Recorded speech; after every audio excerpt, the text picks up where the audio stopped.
Hello everyone. तो last lecture में हमने देखा था एप्लीकेशन ऑफ डिफरेंशिएशन और इस लेक्चर में हम देखेंगे मैक्सिमा और मिनिमा। तो देखिए मैक्सिमा क्या है, मिनिमा क्या है। जैसे कि आप ग्राफ बनाते हैं तो इस ग्राफ में मान लीजिए ये आपके पास एक कर्व है। तो इस कर्व में ये जो है इस सारे एरिया में मैक्सिमम पॉइंट है। ठीक है, ये इस सारे एरिया में मैक्सिमम पॉइंट है और ये इस सारे एरिया में मैक्सिमम पॉइंट है। तो ये भी एक मैक्सिमा है, ये भी एक मैक्सिमा, ये भी एक मैक्सिमा है। तो ये इनको लोकल मैक्सिमा बोलेंगे, जो सबसे बड़ा वो ग्लोबल मैक्सिमा है। तो मैक्सिमा क्या हुआ कि एक एरिया में फंक्शन की मैक्सिमम वैल्यू जो होती है, जैसे मान लीजिए कर्व वाई है तो वाई की जो मैक्सिमम वैल्यू जो होती है उसे हम मैक्सिमा बोलेंगे। ठीक है जी। तो जैसे मान लीजिए कि आपके पास ये दिया हुआ है, ये इस तरह का ग्राफ है। तो ये जो है ये मैक्सिमम वैल्यू है। देखिए अब खास बात क्या है कि मैक्स फंक्शन की इस मैक्सिमम वैल्यू के लेफ्ट में यानी कि इस साइड पे कर्व का डेरिवेटिव जो है वो जीरो से बड़ा है, क्योंकि कर्व जो है वो इंक्रीज कर रही है।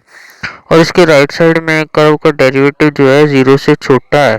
ठीक है जी, क्योंकि यहाँ पे कर्व डिक्रीज कर रही है, लेकिन इस मैक्सिमम पे कर्व ना इंक्रीज कर रही ना डिक्रीज कर रही।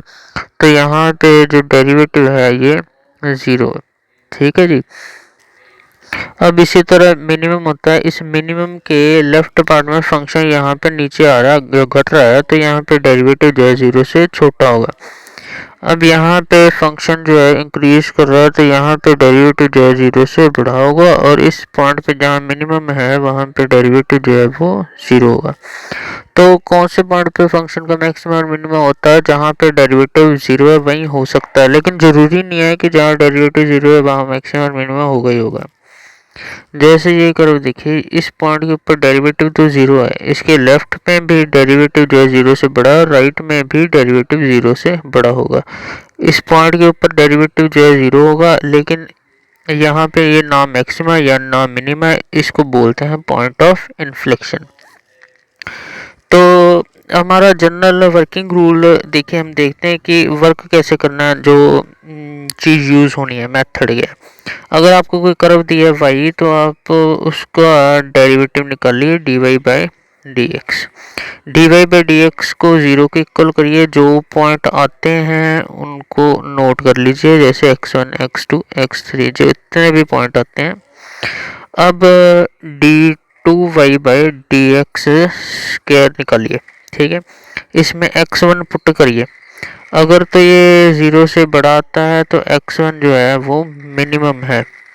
अगर ये ज़ीरो से छोटा आता है, ठीक है, ये अगर ये ज़ीरो से छोटा आता है d two y by d x square, ठीक है जी, तो ये मैक्सिमा बन जाता है यहाँ पे। तो जनरल रूल क्या है कि d y by d x निकालो, उसको ज़ीरो के इक्वल करो, डबल डेरिवेटिव निकालो।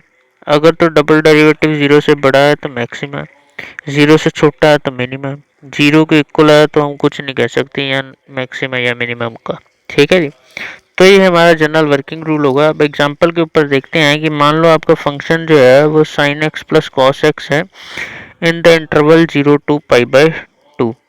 तो इसका फर्स्ट डेरिवेटिव निकालते हैं। इसका फर्स्ट डेरिवेटिव आता है cos x minus sine x. ठीक है जी।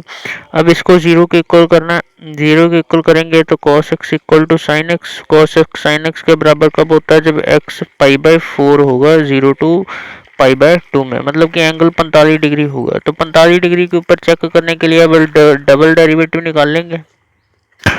तो हमारा double derivative F double dash x जो है वो क्या बना, minus sine x minus cos x. ठीक है जी।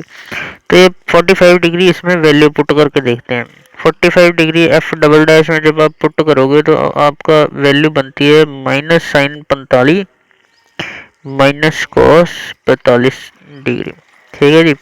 तो साइन 45 और कॉस 45 ये दोनों नेगेटिव हैं। ठीक है, तो इसका मतलब फंक्शन की वैल्यू जो है वो लेस देन ज़ीरो बनती है। ठीक है जी। क्योंकि ये लेस देन ज़ीरो बनती है डबल डेरिवेटिव वैल्यू, इसलिए 45 डिग्री के ऊपर फंक्शन का मैक्सिमा होगा, मैक्सिमा होगा। ठीक है।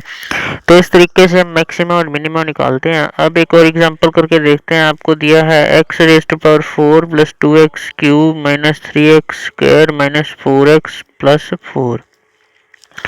इसके मैक्सिमम और मिनिमम वैल्यूज निकालने हैं। देखिए पहला डेरिवेटिव करते हैं इसका। पहला डेरिवेटिव जब आप करोगे इसको जीरो के इक्वल करोगे तो आपके पास पॉइंट आएंगे जो आपने चेक करने हैं। First derivative 4x cube plus 6x square minus 6x minus 4, ये आपका फर्स्ट डेरिवेटिव बनता है। जब आप फर्स्ट डेरिवेटिव को जीरो के इक्वल करोगे, ठीक है, तो हमें पॉइंट मिलेंगे जिनको हमने चेक करना है। तो आप इसको जीरो के इक्वल करके देखिए। ठीक है, इतनी प्रैक्टिस तो आपको करनी पड़ेगी। तो इसको जीरो के इक्वल जब आप करोगे तो x equal to 1, x equal to minus 2 और x इक्वल टू माइनस 1/2, ये पॉइंट आते हैं। ठीक है जी। तो मतलब आपने फर्स्ट डेरिवेटिव किया, उसको जीरो के इक्वल किया, आपके पास 3 पॉइंट आ गए। अब इनको चेक करने के लिए सेकंड डेरिवेटिव निकालना पड़ेगा। सेकंड डेरिवेटिव क्या बनेगा? 12x square plus 12x minus 6। अब इस सेकंड डेरिवेटिव में ये तीनों पॉइंट पुट करके देखने पड़ेंगे। अब सेकंड डेरिवेटिव में 1 पुट करोगे जब आप, ठीक है, तो ये बन जाएगा 12 प्लस 12 माइनस 6, यही बना। तो 12 प्लस 12 माइनस 6 क्या बना? 24 माइनस 6 यानी कि 18। 18 जीरो से बड़ा है तो ये बन गया मिनिमम। मतलब कि x इक्वल टू 1 के ऊपर आपके पास मिनिमम वैल्यू है। ठीक है। अब x इक्वल टू माइनस 2 के ऊपर आप देखो, ठीक है, ये बनेगा 48 माइनस 24 माइनस 6, ये भी जीरो से बड़ा बनता है। ठीक है जी। इसका मतलब यहाँ पे भी क्या है? मिनिमा, मिनिमा है। अब x equal to minus 1/2 put करोगे इसी फंक्शन में, तो अगर x इक्वल टू -1/2 पुट करोगे तो ये बनेगा 12 इंटू -1/2 स्क्वायर प्लस 12 इंटू -1/2 और -6। तो ये जो है जीरो से छोटा बन जाएगा, तो इस पे है मैक्सिमम। ठीक है। तो इन दो पॉइंट्स के ऊपर मिनिमम है और इस पॉइंट के ऊपर मैक्सिमम है। तो ये मैक्सिमम और मिनिमम वैल्यू कैसे आएगी? वो फंक्शन से आएगी y में। y 1 पुट करोगे तो आपके पास मिनिमम वैल्यू आ जाएगी।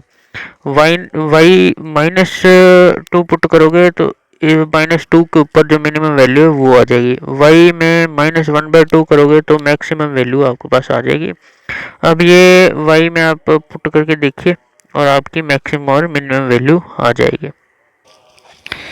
तो हमारा नेक्स्ट क्वेश्चन क्या है? देखिए, कहता है कि determine the point of inflection.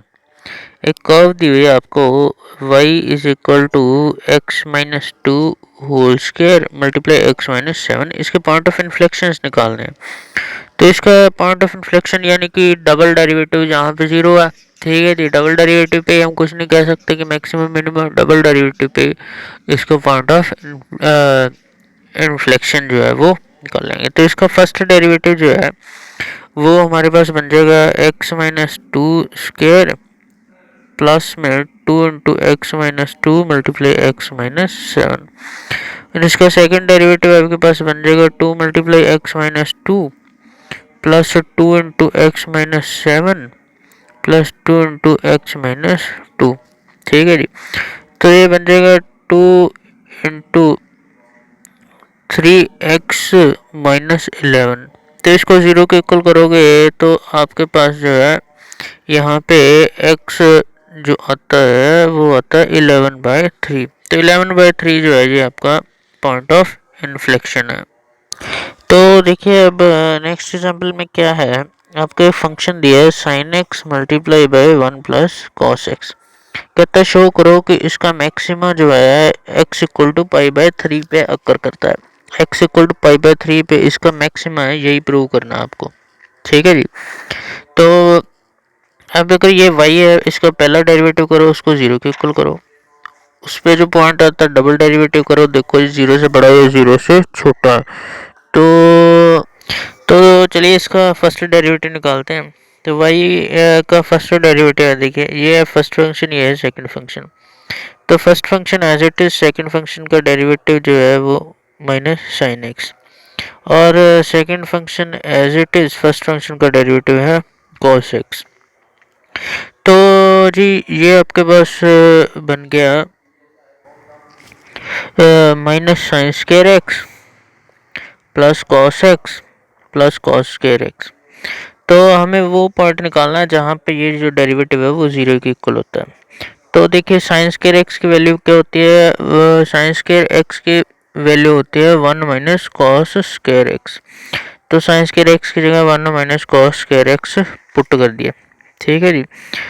तो अब ये बन गया -1 plus cos square x plus cos x plus cos square x. तो ये बन गया 2 cos square x plus cos x -1। तो इसको ज़ीरो के इक्वल करना है। ठीक है जी।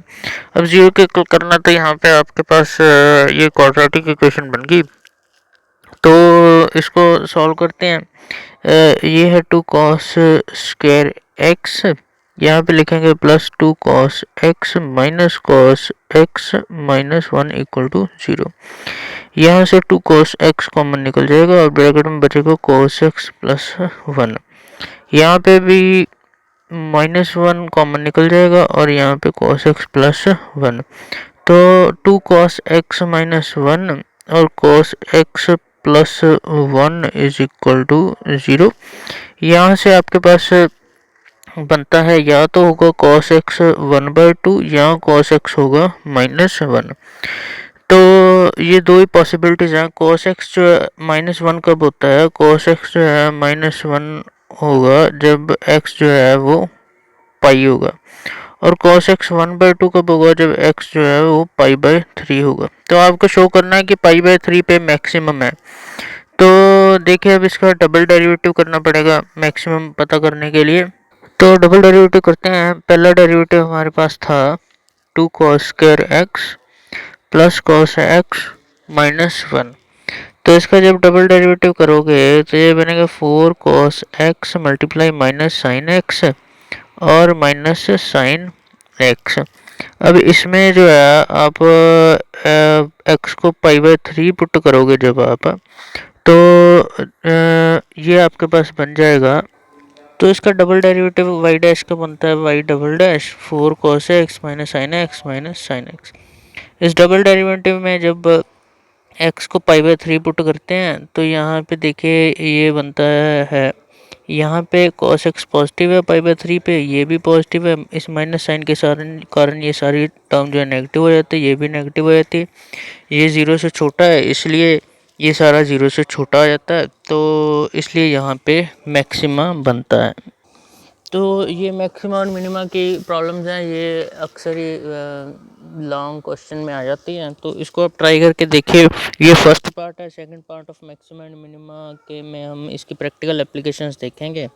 तो अगर आपको कोई प्रॉब्लम हो तो आप मुझे कंसल्ट कर सकते हैं। Okay, thank you.